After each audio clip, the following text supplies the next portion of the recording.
Hello, friends, enemies, and lovers of adventure, and welcome back to the Heck Flame Club podcast and YouTube channel. I'm Sam, and I usually am the DM of our adventures in Emane D&D, adventure. And this is Summer, and she plays Cleo, also in the same D&D adventure. And this is Lucian. He doesn't play D&D yet, but he will, I'm sure, eventually. It's in his blood. It's in his DNA. Oh, and that sucks. She won't be playing D&D much. Maybe. I can train her, maybe. I feel like I could. Oh, she might pop in and out for a little bit. So we're doing something a little bit different. We're going to be doing a Heck Flame talk kind of episode. We're not playing D&D today, but you can catch our D&D live streams every Monday on Twitch at 7 p.m.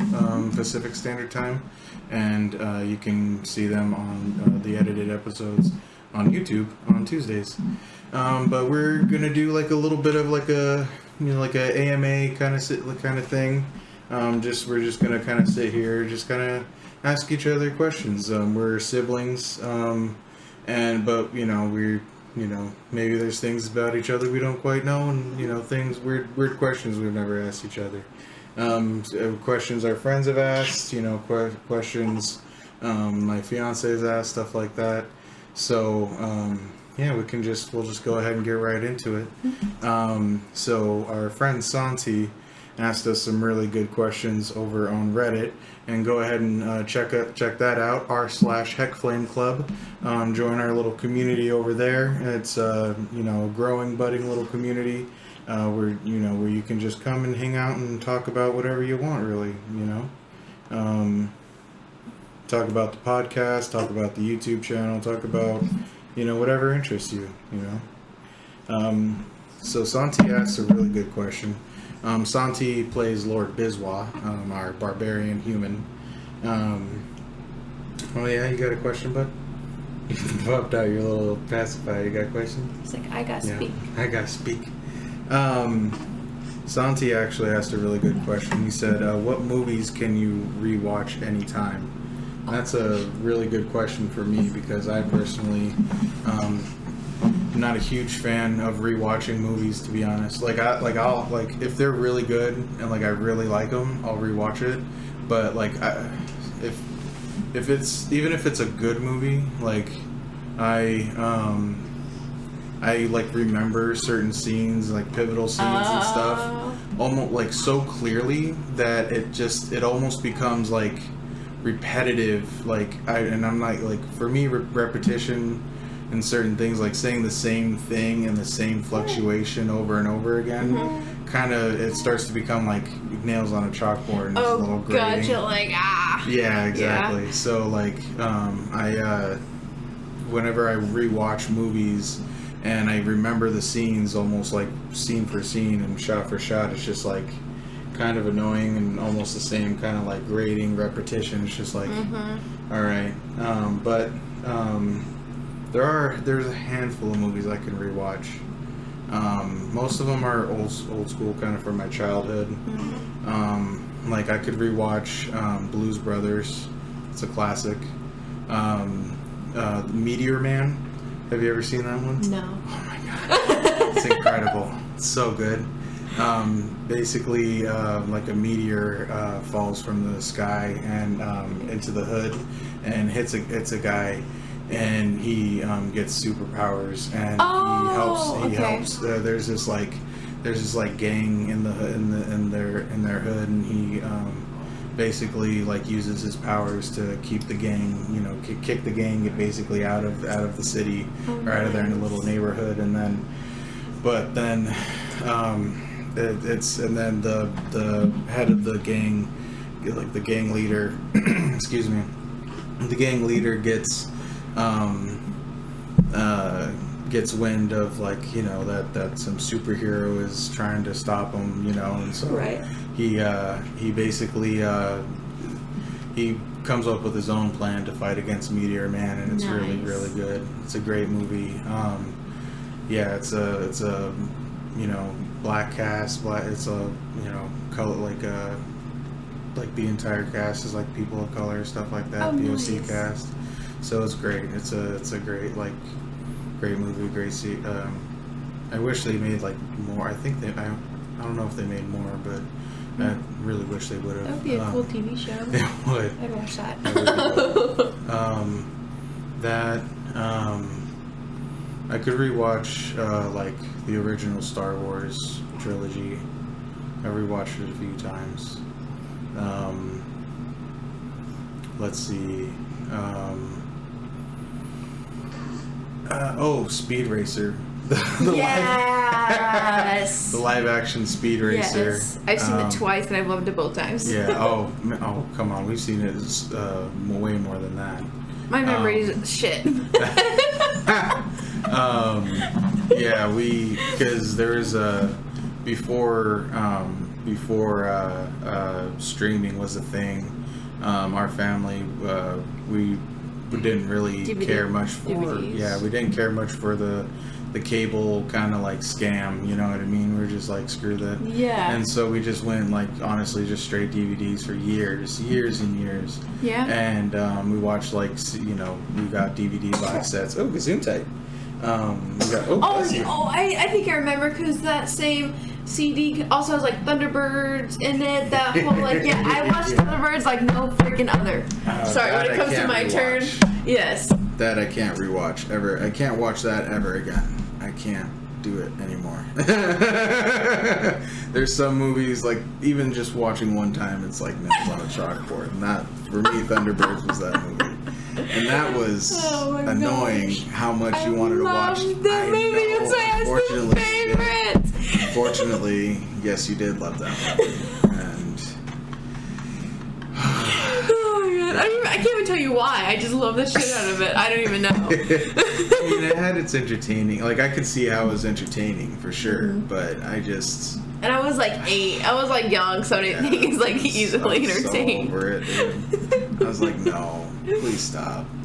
Yeah. White flag. Yeah, seriously. Oh my gosh. Yeah, there's probably a few more. The Fifth Element's really good. I could rewatch that one over and over again. Friday. Yes. I'm not a huge fan of the sequels, I'll be honest, and I'm sorry if I'm like hurting anybody's feelings, but I'm not a big fan of Next Friday or Friday After Next. Like, because I feel like, and I'm not, you know, in Ice Cube's shoes or nothing. I wish I was, that'd be dope. But, like, because Ice Cube wrote it, and he, like, I feel like he was really giving, I feel like he was really opening a window into the hood that people don't usually get. Because it wasn't like Meteor Man, where, you know, they were like showing the struggles of the hood through the lens of a superhero movie. Right. It was like straight up a hood movie about just a day in the life of two guys in the hood, you know. And I, you know, for those who don't know, I grew up in like San Bernardino, California, and it's pretty rough out there. It's like, you know, nothing like, you know, Compton, like what Ice Cube and, you know, stuff like that, you know, like what they lived through. But Compton and those places were pretty hardcore and a lot rougher but than where I lived. But it was pretty, you know, excuse me, it was the hood for sure. And so, you know, it was, for me, Friday was like it was a slightly comedic, but like pretty real like lens, like a pretty real like window and look into what the hood was like, which is one of the things I really liked about it. Because I mean, like Boys in the Hood and other kinds of movies like that, like they, you know, were trying to show what life was like, you know, and how hard people have it, but like they were trying to focus on like, you know, drive-bys and like, you know, when you get, you know, what happens when you like grow up in a gang. Like this was just like Ice Cube. I keep forgetting, spacing on his character's name, but Ice Cube and Smokey, Chris Tucker's character, They were just two regular dudes. They weren't they were just two working dudes. Just trying to get by and just trying living. And which is what most of us were doing. Most of us were living. Not everybody was in a gang in the hood. And that's what a lot of movies try to focus on. Except for Friday, it was just a normal day. And I feel like when they as it went on, it was just they were still good movies, it was still a window into stuff, but he, it was just, I don't know. They were just I feel they take sight of the more dramatic parts of being in the hood than just the realistic parts. Right. Yeah. But yeah, so those are movies that I can rewatch. Just a few of them. What are some that you can rewatch over again? I mean, Thunderbirds, we previously just discussed. I have no reason why, but I just love the crap out of that movie. I have no reason why. I haven't watched it since. I really kind of want to watch it and see if I still like it. But another one is obviously Night Before Christmas. I can watch that every day of the year, no matter what. I know every song. I sing along. It's literally a great time. Yeah. That's a movie I say I'm proud. I know because I know, all the songs. And basically, And then another one I can watch. I mean, I watch a lot more shows than movies. Yeah. But I don't know if that's kind of the same thing. I mean, it's a separate question. I mean, Santi does ask what our favorite shows are, but I mean, I would say what shows can you rewatch too? Yeah, I mean, I can rewatch Grey's Anatomy, Vampire Diaries. They're my favorite.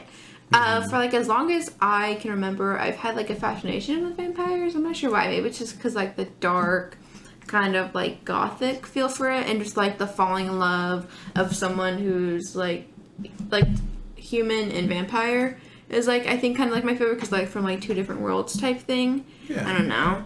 And I feel another movie I can really watch.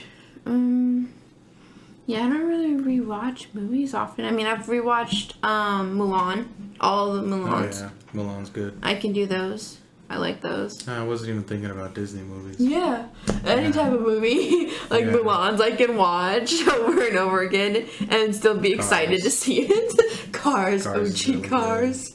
First Cars. Cars 2 was pretty good, but it was. I feel the first Cars was the best, I think. Yeah. It was a easygoing movie, and then Cars 3 was basically just a remake. Yeah. Well, Cars 2 was the spy, and then Cars 3 was essentially a remake of Cars 1, but with a different protagonist, and basically they just put Lightning in Doc Hudson's place. Oh. So they just put Lightning in Doc Hudson's place, and then put another newer car in Lightning's place. In a way, it was a creative redo essentially. Kind of the flip the script. Type thing. Deadpool I can rewatch. I've seen them a handful of times, but I don't really. X-Men. I can rewatch X-Men. Yeah. I like the X-Men. Shawshank Redemption. I could rewatch that one over and over again. I have. Seen that movie. Oh man, we gotta watch it now. that's something we gotta do, and then we'll do a review. Somebody who's watched it a ton of times and someone who does it. That's pretty cool. Oh man, stay tuned for that episode, you guys. That'll be fun. We'll let you know. We'll announce that one. But yeah, so yeah, those are just a few movies. Thunderbirds. I forgot about it. I literally blocked it out of my psyche for years. I was a core memory.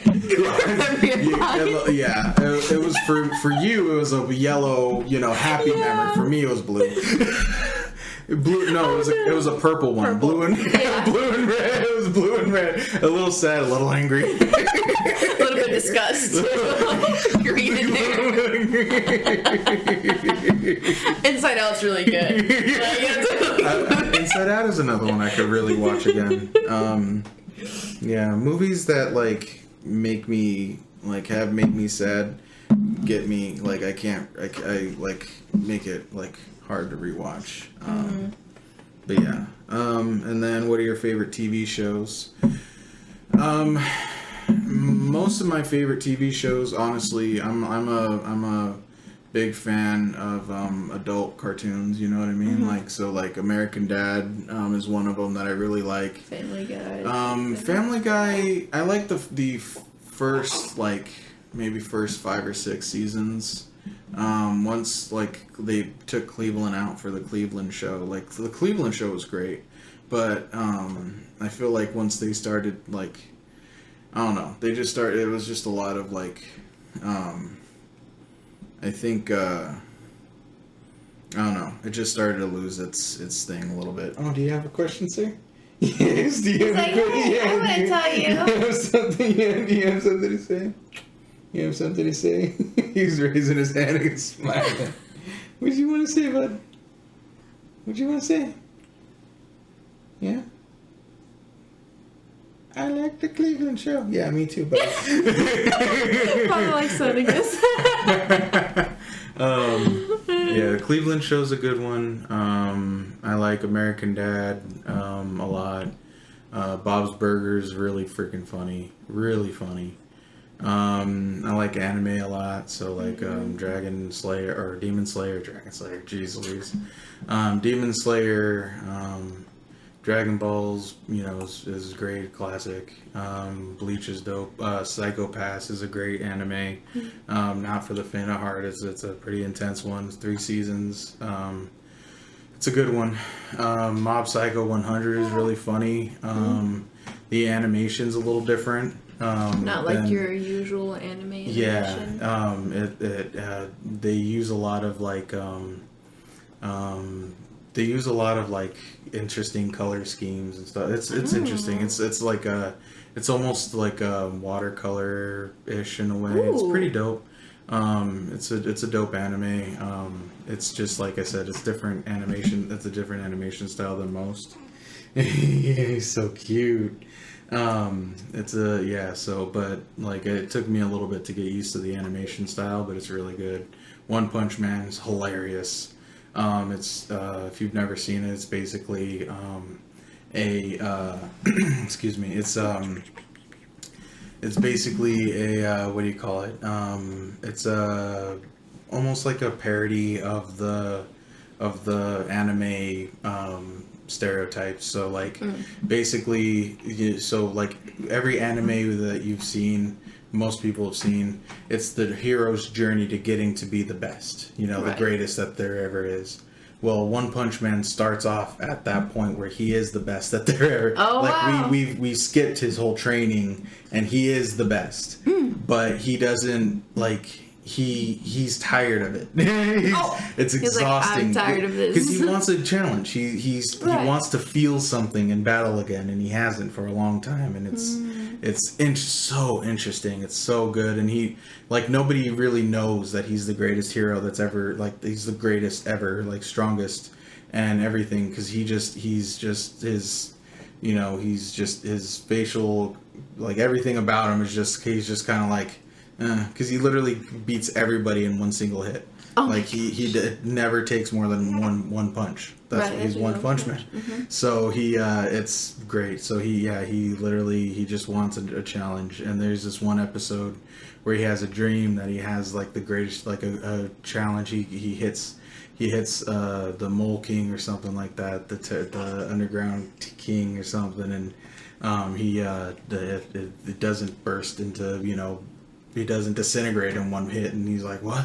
And he starts like actually fighting, and he's like, oh my god, this is the greatest. And then he wakes up, and he's like, and then he wakes up, and he's like, no. It was great. It's great. Yeah. I mean, and that's one of the things that I love about anime is that like it's funny. A lot of them really are like adult, like kind of adult themed. Like they have like they deal with grief, they deal with loss, they deal with, you know, different kinds of pain, different kinds of like how to come back and how to be happy again from, you know, how to process that kind of stuff. So it's really, for me, anime is really interesting. It's really cool. I personally really like it. And then I like live action stuff too. Like Grey's Anatomy is actually really good. I like Grey's Anatomy a lot. What is it? What was that one? the Jane the Virgin. Yep. Really good. I love Jane the Virgin. It's an amazing show. A telenovela experience. Yeah. Yeah, it's if you don't know, a telenovela is basically it's basically a Spanish soap opera or Mexican soap opera from South America in general and Spain and stuff. It's really, really good. They're Just really the interesting. drama. Yeah. And this is Jane the Virgin is basically that brought to an American audience. So it's everybody, obviously speaks English. They do have a little bit of Spanish in there, but they translate everything with subtitles and stuff. For those who don't speak Spanish, it's really, really good. It's basically it's funny, it's dramatic, it's it hits all the best places. Jane's hilarious. They act. I feel bad. I don't remember the actress's name. I don't either. But she's amazing. She's been in a lot of other movies too. She's really good. I know. Yeah. What do you want to talk about? Oh yeah. Is that your favorite? Here, you want? There you go. I mean, right now you're really into those baby sensory stuff. Yeah, you're really into the moon one. You like the moon. You like the fruits that jump around, the pineapples and tomatoes. Yeah, I see that face of yours. Yeah, you like it. Yeah. So that's would have been. Yeah, for me. Yeah, anime isn't my big thing. I've only watched a handful, like Inuyasha, Black Butler, Road Zero Vampire, Blue Exorcist. Black Butler also not for the faint of heart, especially season 2. It's weird. It's weird. And Grey's Anatomy, my top favorite. I've watched that. I feel like I watch like every year. Nice. And then I've watched Scrubs. Sorry, I can't go. I can't do a shout out. Well, sorry, I didn't mean to interrupt. No, you're okay. I can't go. It just popped into my head, and I'm like, say it before you forget. Yeah, Scrubs is one of my favorite shows of all time. Same. When you said I watch it just about once a year. I'm like, actually, same. With Scrubs, I watch it once a year. I watched every season until I watched season 1 through 8, and I do not watch season 9. Do not watch season 9. It's amazing. The end of season 8 is a perfect end to the series. That's amazing goodbye. And I think they really didn't need a season 9. I didn't think they didn't need a season 9 whatsoever, but they think they needed a season 9. And so CBS thought they needed a season 9 or ABC. I forget which. Yeah, I think it's ABC. I think it was ABC. But anyway, really great show in general. But yeah, anyway, sorry, go ahead. Yeah, I've only watched a little bit of Scrubs. Can you watch that on any platform right now? I was watching it on Hulu. I don't know if they still have it. I'm gonna check that later, but yeah, right now I'm rewatching American Horror Story. Nice. I've watched that. Not really watched it through. I mean, I picked through the seasons. Yeah. Because there are some seasons I like, some seasons I really don't like. Yeah. Riley showed me that one. I heard about it. I'm not a huge horror fan, so I just didn't really like. It wasn't like out of any kind of like despise or anything. I was just not interested because I'm not a huge horror guy. But Riley, my fiance, loves horror. So she showed it to me, and it's great. I haven't, same like you, I haven't seen every single season. She showed me the seasons that are connected. So I watched Coven, the one about the witches and stuff, and all those ones. I don't remember all the names of them, but yeah, I'm very choosy with what I watch. Yeah. I mean. Yeah. Santi also asks, what are our favorite bands? Some of our favorite bands. That's a hard question for me. I'll let you go me first. Too. Oh, jeez. Okay. Because So I'm almost 21. So keep in mind, of the generation I grew up in, One Direction is and will always be my f***ing shit, no matter what. No one can tell me otherwise. But yes, One Direction, Big Time Rush, those types of like boy bands, I love with all my heart. I don't really listen to a lot of girl bands. Like, yeah, I listen to a lot of everything. Like, my music genre is so mixed up, like, no one knows where to freaking go. Yeah. It's like a corn maze in itself. Because I have some from a specific band, one from, like, solo singers. I mean, I'm not really, I just listen to anything and everything. Except country. I can handle some country, it's just, I don't know about that one. Yeah. I'm the same way. I can listen to just about anything, and I have friends who try to test that, and they're like, "Oh, you can listen to anything, right? Huh?" Or they're like, "You listen to everything." I'm like, I mean, I haven't heard everything, but yeah, I mean, I can find, I'm sure I can find something like about just about anything, because I listen to, same kind of like I listen to jazz, I listen to old school like R&B, I listen to new R&B, I listen to classical music, Beethoven's. Fur Elise is my favorite. It's my favorite classical classical song of all time, and then Beethoven's Fifth is my second, and then actually Ode. Ode to Winter is actually pretty incredible as well. But it's not by Beethoven, but it's a great song. Anyway.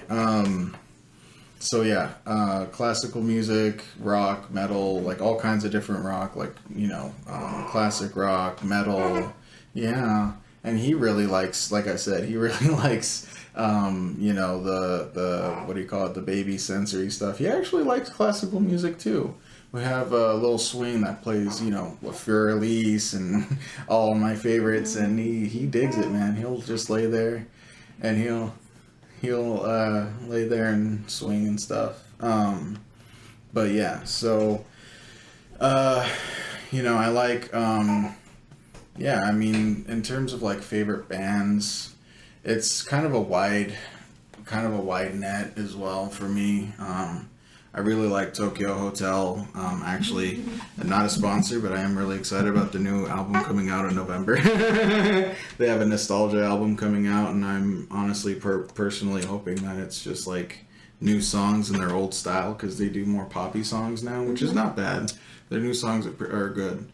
But I do miss their old metal sound, and so I hope that by nostalgia album they mean they're going back to their old sound with new songs, and not just re-releasing their old songs, kind of thing. But I mean, even if they do, fine, I'll still listen. I'll still buy the album, I don't care.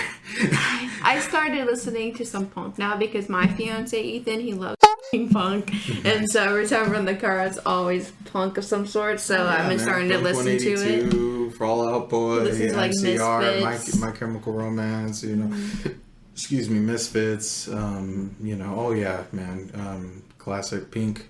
You know what I mean? Oh man. Oh man, I love Pink. I haven't thought about her in a while. I love Pink. That's kind of my thing. Like my favorite, like I don't have a ton of favorite like bands. Like solo singers I like a lot of solo. Yes. Like Adele's amazing. I love Adele. Bruno Mars is incredible. I love Bruno Mars. I love Slipknot. That's a band I like. That's a band. Metallica is great. I actually went to a Metallica concert for my 16th birthday. It was incredible. They played their classics. It was awesome. I like an artist called named Confetti. He's really, really good. He has a song called Elephant in the Room. Really good. It's a really good song. Nice. Really good. He has a lot of really good songs. Burnt Bridges, I think, or Bridges to Burn, something like that, is another really good song. They're all like poppy, but like they're real. Like they have real lyrics, but they're all very poppy, and it's great. It's like poppy, like but he kind of raps on. It's like It's kind of like it's kind of like the Black Bear sound, you know. Oh, like the okay, same sound yeah. that Black Bear has, and I also really like that artist as well. Yeah, Black Bear's my favorite. Black Bear's really good. And Confetti has a similar sound, not like the same, but it's like in that kind of like space. I'm not quite sure what that's called, if it's like rap or pop. I'm old. I'm almost 30. Yeah. I'm turning 30 in December, so I'm old when it comes to my music taste. Shut up, Summer. But yeah, so those are just some bands I enjoy. Some artists. Also, Halsey is really good. Yes. Halsey's incredible. She's young, but she's brilliant. Avenged Sevenfold, always great. R.I.P. Ref, Slipknot, like I said. Corey Taylor's other band, Stone Sour, is really good. I just like a lot of stuff like that. Anderson is it Anderson Paak or Anderson Paak? See, that's how old I am. I don't know who that person is. I also like old like bands too. Like I said, I like old music, so like I like the Temptations, Aretha Franklin, all that stuff. So yeah, so that's all of those were all of Santi's questions. So we'll go ahead and ask the questions that each other questions here. Did you want to go first? You seem prepared. With the random questions. All right. What did you fear most growing up? Oh wow. Now we're getting deep. Yeah. What did you fear most growing up? What did I fear the most? I mean, again, I grew up in the hood, so just kind of the usual kind of stuff. I mean, I didn't really worry about gangs too much as a kid. Like, that wasn't really too much of a... In our neighborhood? Yeah, I mean, not of them, like, recruiting or anything like that, or, like, there were some times where, like, you would hear some, like, gunshots that you'd, like, drop to the floor, but, that was kind of, I mean, I guess that... I hate to say the usual stuff, because that's not usual stuff that people have to worry about, like, just gunshots in the middle of the day or in the middle of the night and stuff. But, I mean, just that kind of stuff, yeah, Yeah, because likelihood of getting shot in the street is definitely more than the usual amount. Yeah, I remember when I was a teenager, when I was a kid, I used to wake up, I would fall asleep in my room, and then I would wake up sometimes some mornings, and, cause I was a heavy sleeper growing up, and I would wake up in the morning, and me and our dad would be on the ground before you were born. Mm-hmm. Me and our dad would be on the ground, and he would have his like kind of arm like over me, and we'd be knocked out like asleep, and I would wake up and I'd be like, what happened? He'd be like, oh, there were gunshots in the middle of the night, so I came in here, got you on the floor, and we just stayed here, and I was gonna get you back on the bed, but I fell asleep. I was like, oh. So, I was like, oh. So yeah, so I mean, it wasn't really. I mean, it was like I was like, oh, gunshots, but like we were safe. There weren't any like shots in the window. It was a just in case kind of situation. And earthquakes. I worried a lot about earthquakes. I watched a movie called Kid in King Arthur's Court. It was basically this kid, I think he was in California too.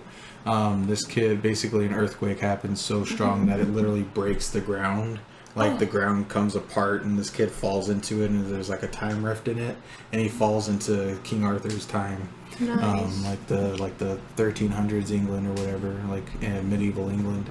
And so I had an irrational fear growing up. I had an irrational fear growing up. Going back in time. No, of the ground opening up and swallowing me. I didn't think I would go back in time. I thought I'd fall into the earth. Just die.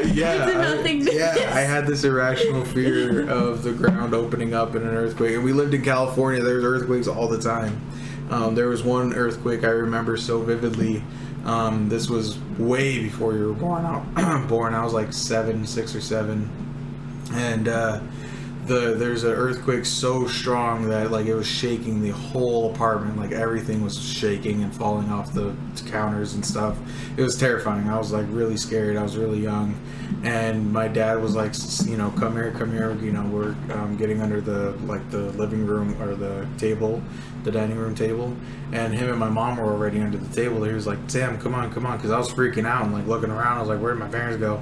Because we were there. We were in the living room and they were sitting on the couch watching me play with my toys, and they were like, come here, you know, come under the table. And I remember being afraid of the ground opening up and swallowing me and my toys, that I started to grab my toys just in case. Come with me. Yeah, literally, just in case like some kind of hole opened up. And then as I got older, sinkholes happened. Oh. So, you know, it was not irrational after all, was it? You know?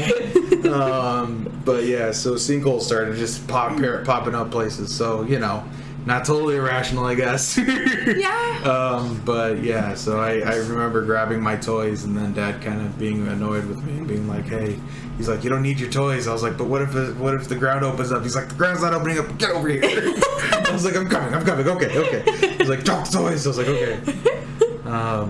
Yeah, I did a lot of things that really annoyed Dad, especially with toys.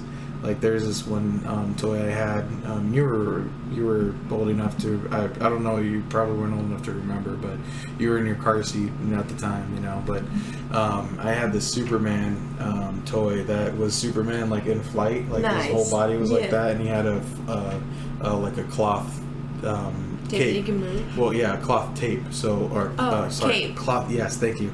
Wow, my brain Cape. today. The cape. He had a cloth cape. Thank you. And it flowed, you know, whenever, and so when we were driving, I would roll down the window and stick him out, and he'd be flying, and Dad would be like, put that, you know, stop doing that because it's gonna fly out of your hands. And he's like, I don't want to have to stop on the middle of the highway and get, you know, go look for your toy. And I'm like, no, don't worry, it's not gonna fly out of my hands. He's like, dude, it's gonna fly out of your hands. And literally, I would do it all the time, and he hated it. He could not get me to stop. I love doing, because how could you not? Yeah, like, I mean, you can't run. Yeah, you can't run. Saying. Yeah, you can't run fast enough to make his cape fly. Like it was literally, like he was really flying, man. And I was like, fucking 8 or 9. I just was not listening. I did not care. And yeah, sure enough, one day, like I had him out, and then right out of my hands he goes into right on the side of the highway, and I start just bawling. I'm just crying, and Dad's like, I told you this was gonna happen. I'm like, I know. But I was so confident. Yeah, literally, he was like, I told you this was gonna happen. I was like, I know. And he's like, and it happened. I was like, I know. He's like, I'm not gonna go get it. I was like, I know. It's lost forever. And like, I was so sad because I knew my dad was a man of his word. Like, he did not. Like, our dad did not, like, if he said he wasn't going to do it, or he was going to do it, then it was or was not happening, you know? Like, it was definitely, and so, yeah, when he said he wasn't going to get it, I knew for a fact he wasn't going to get it, and so I was so sad. And then he was a man of his word, but he also had the biggest heart that you know, a guy could have, and he, like, really, he pulled over on the highway and went out of the car, crossed the street, crossed the highway, and there was like a lot of foliage, and he just went. I remember him rooting through until he came back and found it. He threw it in the back seat and was like, don't do it anymore. I'm not doing that again. I'm like, okay, no more. Never again. So yeah, it was so funny. But yeah, he hated it when I did that so bad. But yeah, I mean, if anything, I was afraid of losing my toys. Yeah. What about you? What's something that you feared a lot growing up? Personally, so, well, growing up when I was younger, my biggest fear was being taken away from my family. But now, I fear that my life won't mean anything. You know, like, I won't make a name for myself in a way. Like, I won't do something important in my life that will be, like, memorable or whatever. Yeah. Like, that type of thing. I don't know. It like, could just you feel be... like you won't, like, your life won't, like, matter, basically. Yeah, like I feel like I won't make a change. I feel like I won't make the change that I deeply want to in the world. And then, so like that's really like rough to deal with, I guess. Because I feel like obviously one person can't change the world, but I feel like if I just change like little things, I feel like would like help. Go, yeah. But yeah, I just feel like basically, yeah, my life won't mean anything in the end. Like when people come to my funeral, like talk about it, I'm afraid they have nothing to talk about. You know what I mean? Like that's my biggest fear is that when I die and people come to my funeral, maybe people won't even come. That's up. Like when I die, people will probably not even come. Damn. I didn't know you felt that way. Yeah. Man. Like I don't know why, but it's just like I will definitely have something to say with whether you change the world or not. I will definitely unless you die before me, and then what? My ghost will have a lot to say. Energy is not, it can't be destroyed or created, so you know, when I die, my energy will go off into the universe, and when you die, my energy will come back to Earth and say some words and have some kind words for you. No one will be able to see or hear me unless they can get that energy, you know. Unless that's what ghosts are. It's just the energy. They're like reverberated energy of people from the past and the dead. That's interesting. Yeah. Anyway. Yeah. Yeah. I mean, I feel that. I don't. For me personally, I don't think that. I don't think you changing the world or not would change whether or not people come to your funeral or have nice things to say. But I personally, like, making a big enough impact. I know. To where I know multiple people. You know what I mean? Like I have multiple people like in my life that would come. Well, here's the thing: is in my experience with like around you and stuff like that.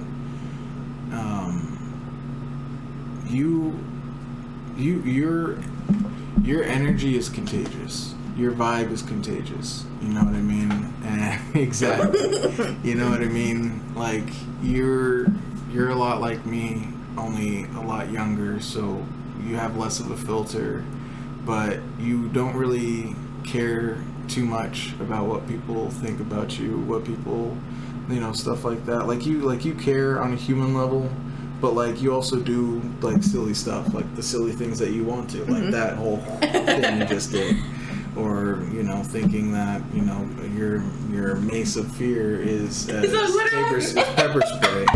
Go check out our Adventures in Emane episode 4, I believe. Oh my gosh! 4 to see that moment. That was incredible. But yeah, so I mean, I think that yeah, your energy is contagious, and people enjoy being around you. In my opinion, I enjoy being around you. Riley enjoys being around you. I've never met a single person who's ever been like Summer's crap to be around. I mean, I have been too much for people, but I don't but I don't think that's not a you problem, in my opinion, because so have I. Especially growing up, and even today, even to this day, sometimes people tell me I'm a little too much, and to be honest, it's not totally an us problem, I'm not saying that's a you problem, I'm gonna be too much, who cares, but it's more like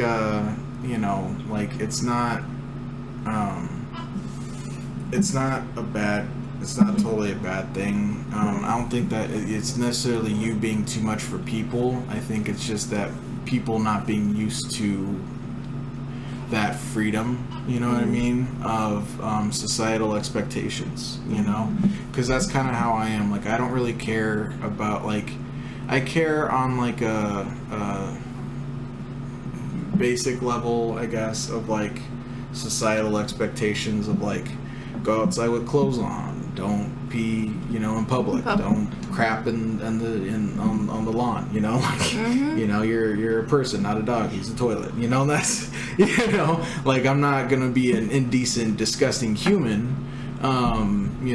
But I also and I'm not gonna, judge people for being who they are either, No, if someone's just in the street, I'm gonna point that shit out. Like, you're not supposed to do that. Yeah. Like, don't do that. Right.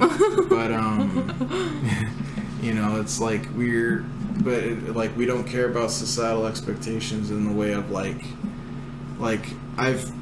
for fun, I pole danced on a street sign one time when I was younger, and walking down the street, I literally just grabbed a pole and just just started going to town. Yeah. I kept my clothes on, but thankfully for all involved, I'm sure. Oh, no. They didn't want to see that, I'm sure, because I wasn't by myself. I wasn't just walking down the street and saw a sign and went and be like, screw yeah. it. Me and my friends were walking down the street, and then I decided to do it because it sounded like fun.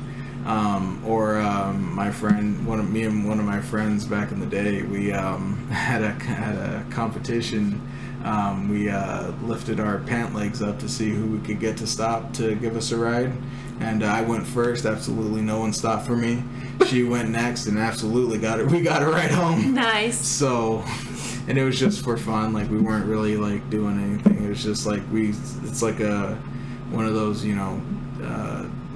movie kind of tropes, that kind of thing that you see all the time, as in comedy. And we were just we wonder if this is real, it's a real thing that people would actually stop for a person putting their leg out. Sure shit. Yeah. She put her leg out and some dude stopped and was like, "You guys need to ride somewhere?" We're like, "Yeah, but don't expect anything." So that was an interesting day. So we don't really, and it's not you shouldn't feel awful for that. Neither one of us, it was her idea, first of all. Second of all, it's just one of those things where it's just we just kind of do what we want to do as long as it doesn't hurt anybody. And reasonable. Within reasonable limitations. Within reason, yeah. Right. It's not illegal. It's not going to hurt anybody. It's not going to, make anybody the butt of any kind of, ridicule or anything. We're just... If anything, we're the butts of the ridicule, and we welcome it, I've had people say the worst things to me in my entire life and treat me, subhuman for, multitude of reasons my entire life. So, I really don't care anymore. There's a big part of me that just really doesn't care about what anybody has to say or think anymore. You know what I mean? I've been big my whole life, we're both half white, half Mexican, and so, that it brings its own kind of, it brings its own judgments, and it brings its own, ridicules and things like that, so.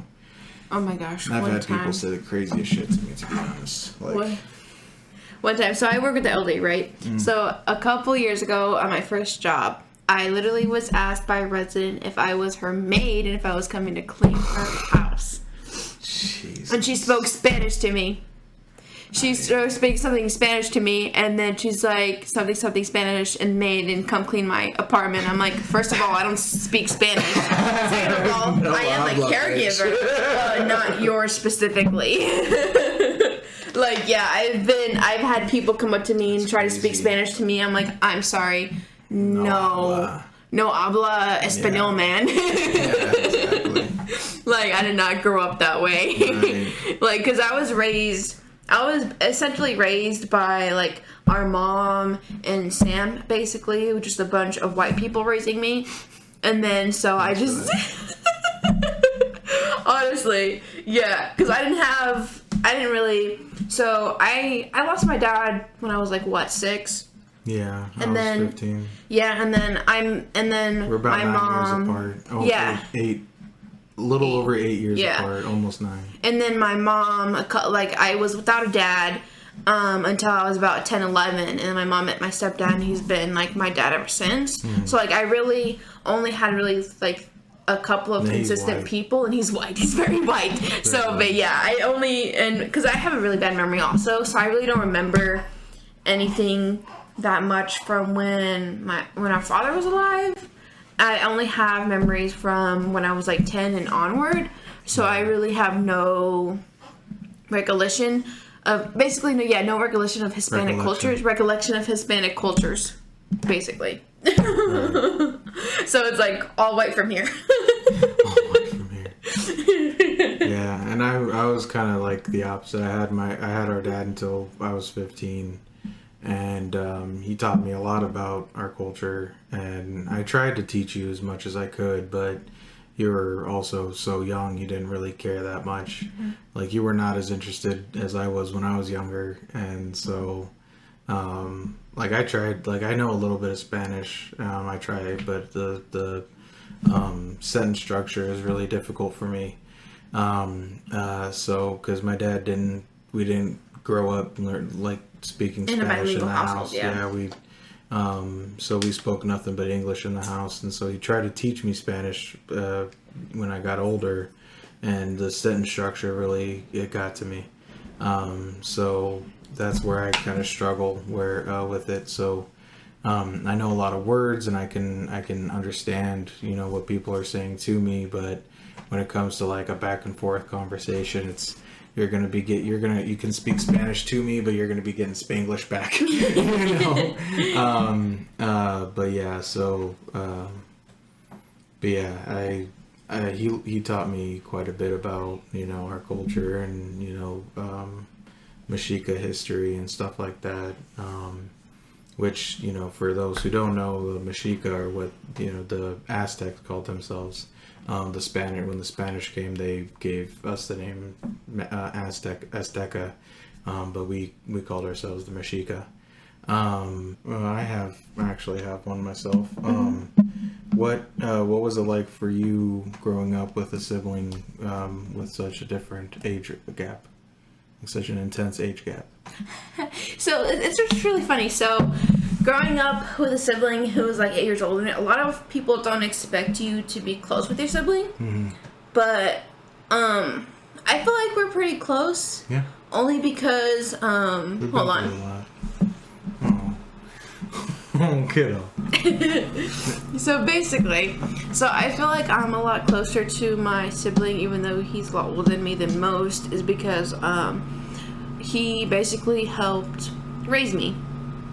So I feel like he's a father figure to me, really.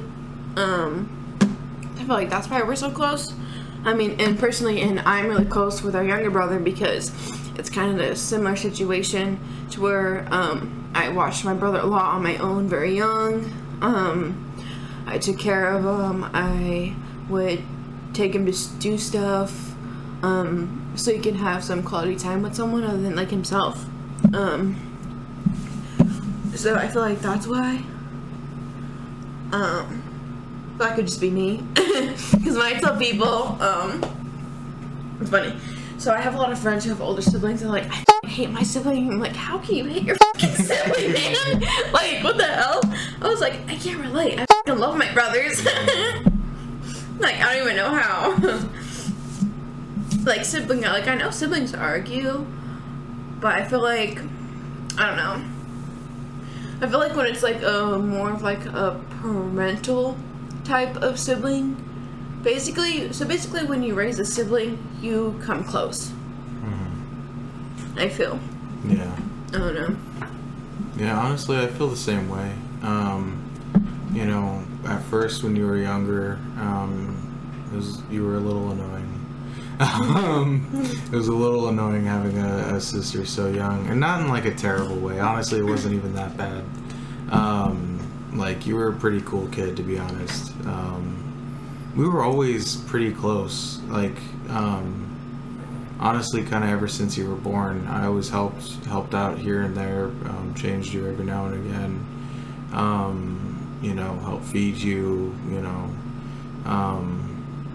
But, you know, I'd watch you for like just a couple of minutes while, like, you know, mom and dad went and did something, you know, to kind of chill out for a second, and I'm just like watching you in your crib, just like, won't leave my eyes off her, and you're just like not giving a damn. Always watching. I'm always watching, Summer.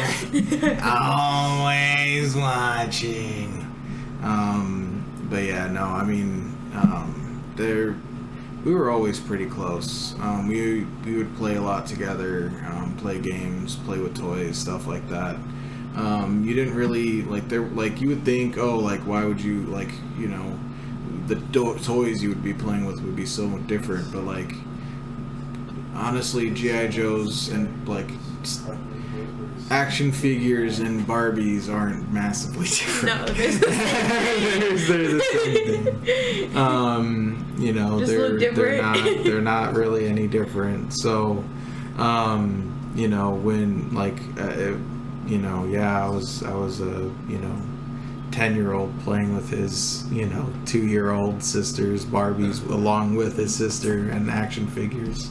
You know, so we would combine our toys and stuff. We would just have, it was a good time. Like, we were always pretty close playing games, stuff like that. It was actually really funny back when you were younger. I used to do the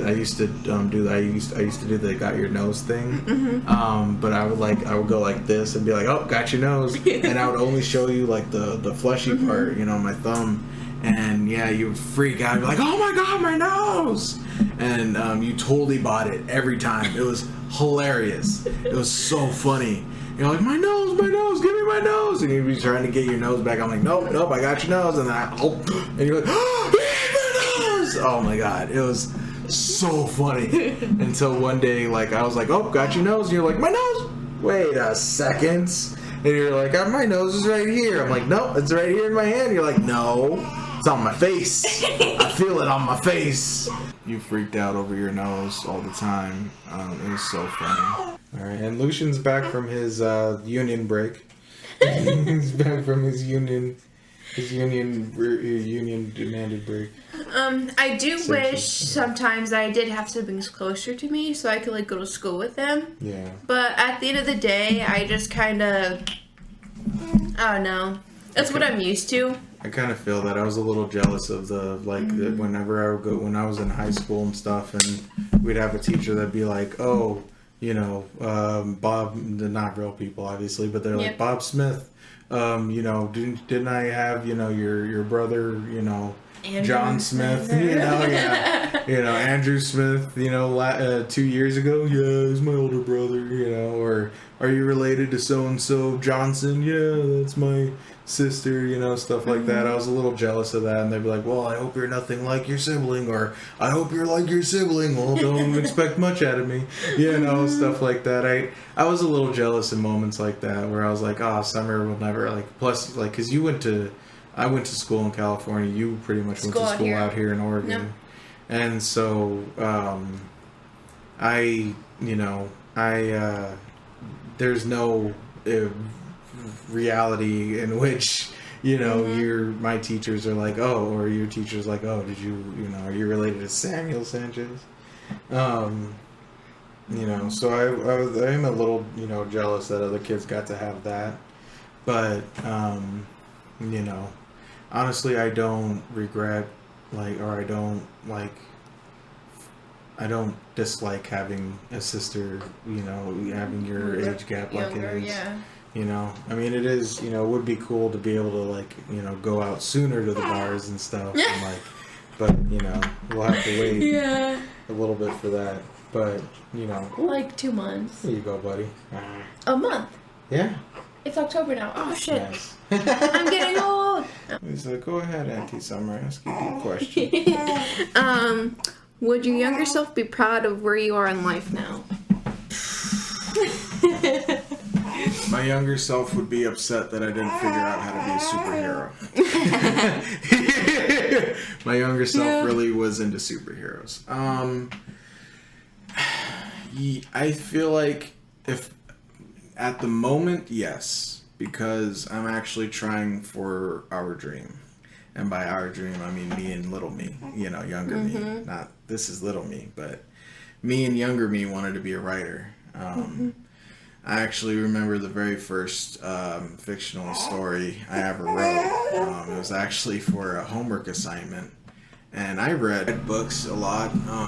There weren't like, I wasn't reading like, Homer's Odyssey, at 8, but, our parents got me, like Aladdin books, stuff like that, books about Disney characters, Winnie the Pooh, all kinds of different books. In like 2nd grade, our teacher taught us the difference between fiction and nonfiction, and for homework asked us to write like, it was like supposed to be like a half-page like fictional story, and I went and did 2 pages front and back.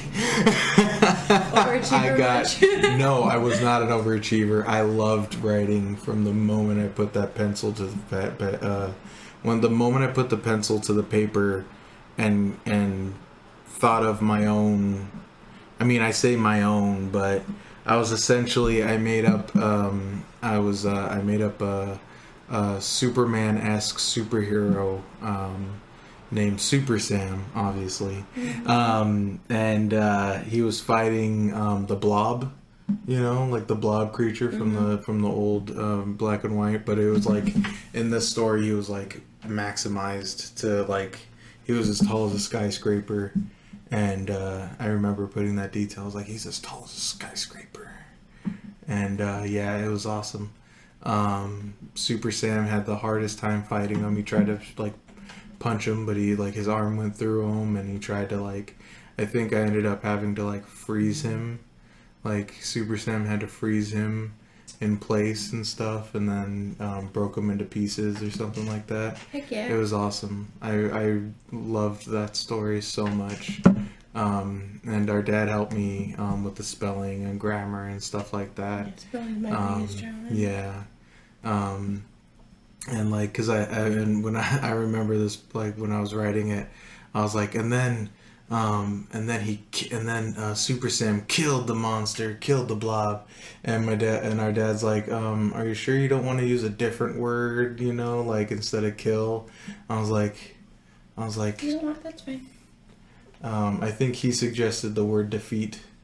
But yeah, he suggested the word defeat and told me how to spell it. But yeah, I was like, he kills him. But yeah, so 8, like little me would definitely be like, are we a writer yet? What is our best book, our best comic? And also about 12-year-old me would be asking if we're a comic book writer yet, because I made my own little like stick figure comics growing up, and I was really into comic books and manga and stuff like that. So yeah, 12-year-old me would be asking me if we're a comic book writer yet. 8-year-old me would be asking me if we wrote any cool books. Pretty much all I ever wanted to be was a father and a writer, and I'm one of those things. Mm-hmm. So I really want to work on that second part. Yeah, I really want to be the other one. So that's what this is partially, about. It's why I started to, do the DM. Started to do D&D and stuff, was because it was like a way for me to write and to get because I love writing. I've always loved writing, but as I got older, I kind of felt like I don't want to just write and then read it later, when I feel like it. Like, I don't want it just to be for my eyes, because I've written short stories and like partial novels. Like, I start to write a novel or something and then get like 6 chapters in and then, forget or stop or something. And then, I go back a couple years later and I read through the 6 chapters and oh, buddy. Oh, we're fine for 2 seconds. I read through the 6 chapters, and then I'm like, it's I need to finish this or continue, and then I'll write 3 more chapters, and I'll forget about it again. Mm-hmm. So like I kind of wanted to stop that cycle and write for a purpose, I guess, and so that's kind of what got me into wanting to do like DMing and stuff like that. But yeah, I've always wanted to be a writer. So I think younger me would definitely be, I wouldn't be disappointed. Younger me definitely also wanted to help. In my day job, I caregive for adults with developmental disabilities. So younger me would not be disappointed at all. They would be, you know,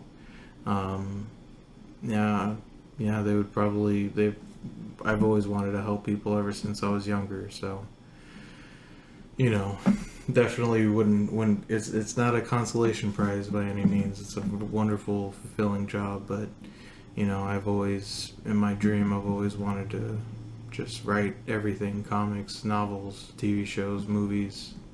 I've written I have so many ideas for so many things, you know. Mm-hmm. Now, what about you? What younger you? I mean, yeah, well, younger me would be upset we're not president, but but I feel like she would be satisfied at where we are right now. You know, got out of mom's by 18, started going on our own, individualized, figure out who we are.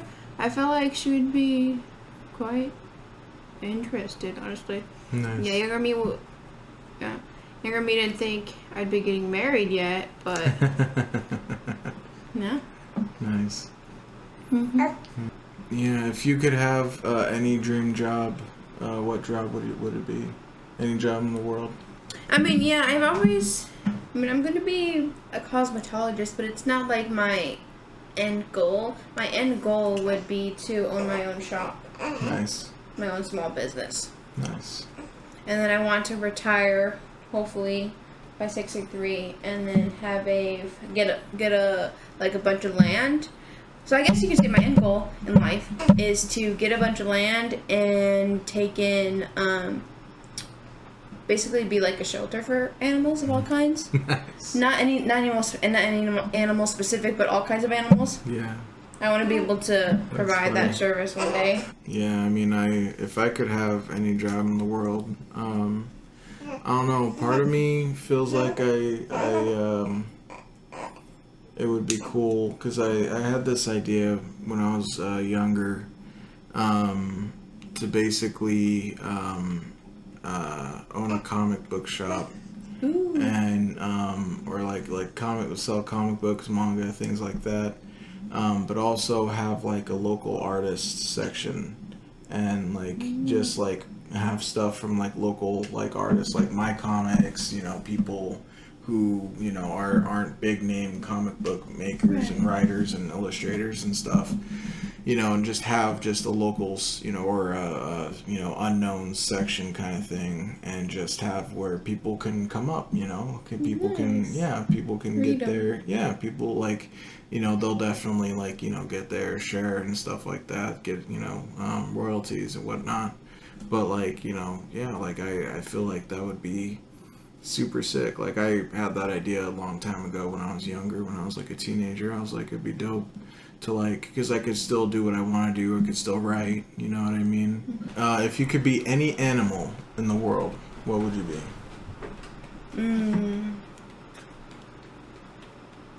White fox. A snow fox? Mm-hmm. Nice. No particular reason, just because they're pretty and they live in cold, and I love the cold. And they're small. And they're not too big and not too tiny. Mm-hmm. They're pretty, I would be able to climb if I need to, or get into small places if I need to. Mm-hmm. I feel like survival would be a lot easier. Mm-hmm. And I could eat pretty good things.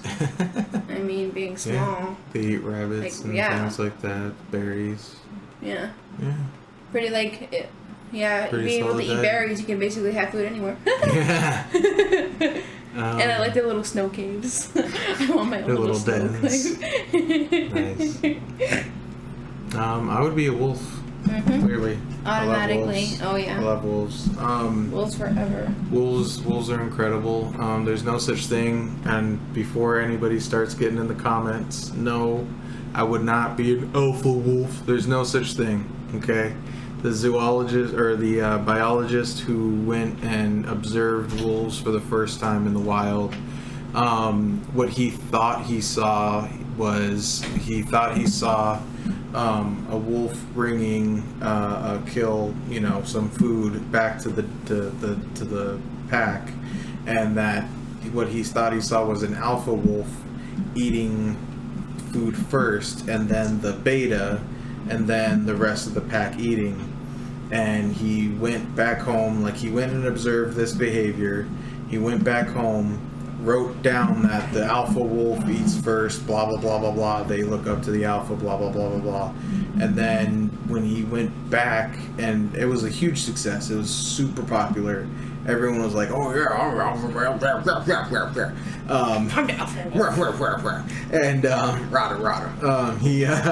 and he went back to, because every scientist, they have to redo their findings, basically. Thesis theory. Yeah, they have to they have to retest their theory, and if they get the same results, then they know that it's accurate.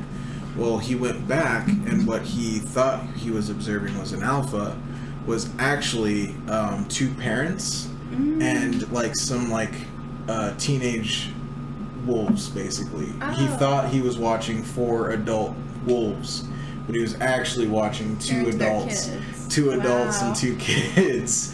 And what he was actually observing was the dad eating and then the kids eating, or I think it was the kids eating first. Either way, I don't remember. But either way, it wasn't alpha wolf behavior. It was parental behavior. And so, it was paternal. It was paternal behavior, and that's what I love about wolves, is that they're pack animals. You'll rarely see a wolf by itself. And I'm a pack animal myself. I'm an extroverted introvert. I love me. I love my family. I love my friends. I love being around the people that I love and that I really appreciate and that are fun and everything.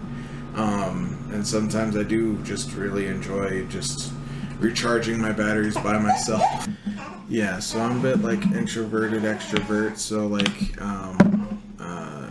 so I just enjoy people's vibes and stuff. But yeah, I'm very much a pack person. I'm not a lone wolf kind of guy. So I need my pack of lone wolves. But yeah, so yeah, I would be a wolf. But yeah, so we're gonna go ahead and end this here, end this episode of the podcast. I hope you guys learned a little bit about us. We learned a little bit about each other. Maybe we'll bring up our spouses next. Yes, we'll interview our spouses, and we'll just have a round table about how awful we are. But yeah, so thank you guys so much for joining us. Lucian's taking his union break. But yeah, so thank you guys so much for joining us. You can find these Heck Flame Talk episodes coming up on YouTube and the podcast, anywhere you find your podcasts, on Sundays. And then you can check out our Twitch Monday at 7 p.m. Pacific Standard Time. And you can check out our edited episodes, or those edited, event campaigns and stuff, on YouTube on Tuesdays, and on the podcast also on Tuesdays. So thank you guys so much for joining us. We hope that you guys had a good time, and we'll see you on the next one. Bye.